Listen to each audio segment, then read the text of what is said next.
અમદાવાદના સાબરમતી વિસ્તારમાં 15 વર્ષ પહેલા થયેલા ડબલ મર્ડર કેસમાં મોટો ખુલાસો સામે આવ્યો છે. અમદાવાદના સાબરમતી પોલીસ સ્ટેશન વિસ્તારમાં વર્ષ 2009માં પ્રબોધ રાવલ બ્રિજ પાસે જાહેરમાં ફાયરિંગ કરીને 2 વ્યક્તિઓની હત્યા કરી દેવામાં આવી હતી.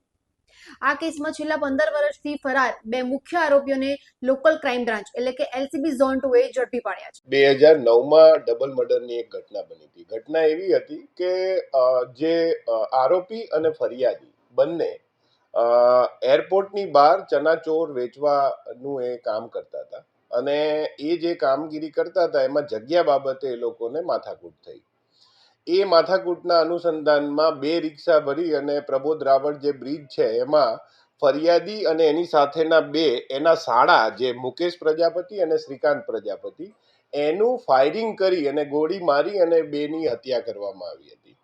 એ 2009નો જે બનાવ હતો એમાં ટોટલ 14 જેટલા આરોપી હતા અને એમાં 6 આરોપીઓ જે તે વખતે જ પકડી લેવામાં આવ્યા હતા. પણ એનો જે મેઇન કલ્પ્રિટ કે જેણે ફાયરિંગ કર્યું હતું એ મુન્ના સિંહ કરીને એ પકડવાનો બાકી હતો. અત્રે અમારા સીપી સરની સૂચના અને નાસ્તા ફરતા આરોપીઓ પકડવાની જે અમે ડ્રાઈવ શરૂ કરી એમાં જેટલા બહુ જ ગંભીર ગુનાના આરોપી અમારી ફર્સ્ટ પ્રાયોરિટીમાં હતા અને એના અનુસંધાનમાં અહીંયા અમારી LCBની ટીમે હ્યુમન ઇન્ટેલિજન્સ અને ટેકનિકલ સર્વેલન્સ આધારે આ મુન્નાની પહેલાં એનું વેરઅબાઉટ્સ ક્યાં છે એ નક્કી કર્યું. અમને ફર્સ્ટ ઇન્સ્ટન્ટમાં એવું ખબર પડી કે એ પંજાબ છે. એના આધારે અમે અહીંયાથી ટીમ રવાના કરી. એના સતત એના જે વેરઅબાઉટ્સ અમે મેળવતા રહેતા હતા. ત્યારે અમને ખબર પડી કે જે હોળીનો તહેવાર અને એના પછીનો જે સમયગાળો છે એ દરમિયાન એ એના પોતાના ધોલપુર ગામ ખાતે છે.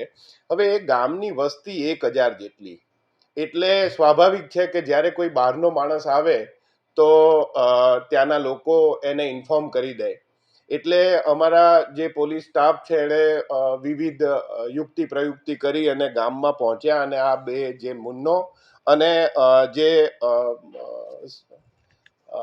સીતારામ કરીને જે છે એ આરોપીની અત્યારે અટક કરેલી છે. બીજું અમને એ પણ જાણવા મળ્યું છે કે જે બાકીના પકડવાના છે એમાં 2 આરોપીઓનું મૃત્યુ થયેલું છે. તો હાલ અમે આ 2009નો જે એક આરોપી પકડી અને નાસ્તા ફરતાની જે ડ્રાઈવ છે એના હેઠળ આ કામગીરી કરેલ છે.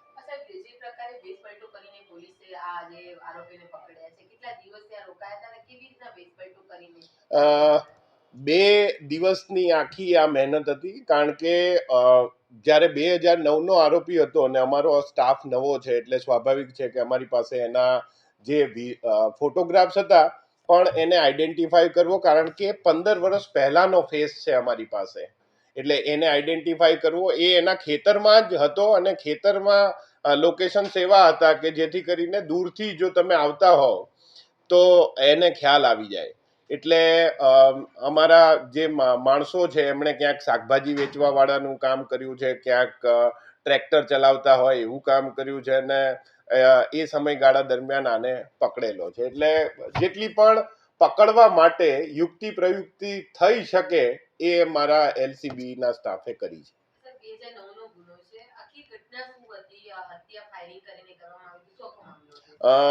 મૂળ મુદ્દો એવો હતો કે 22/10 રોજનો આ બનાવ છે 2009નો.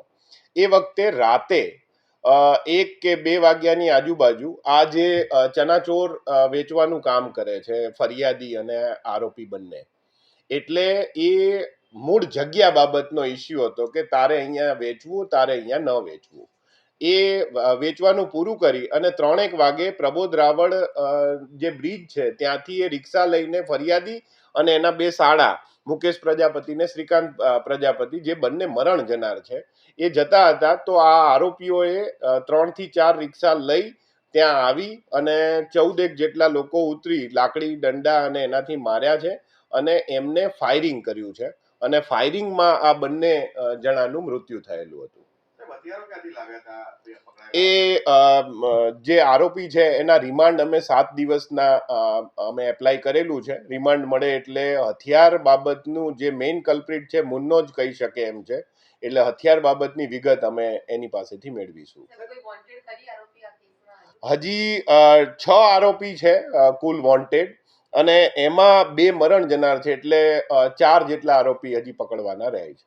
આપણી કેટલી ટીમ હતી ત્યાં અને કેટલા દિવસ રોકાઈ, કઈ રીતે આ 2 દિવસમાં આખું એ ઓપરેશન છે અને ટોટલ 4 માણસોને મેં મોકલેલા હતા, જેનું લીડ અમારા એલસીબીના પીએસઆઈ કેડી પટેલે કર્યું હતું અને 2 દિવસની અંદર એમણે બે આરોપીને પકડીને લેતા આવેલ છે. શું શું વેશપલટો કર્યો સાહેબ આપણા પોલીસ?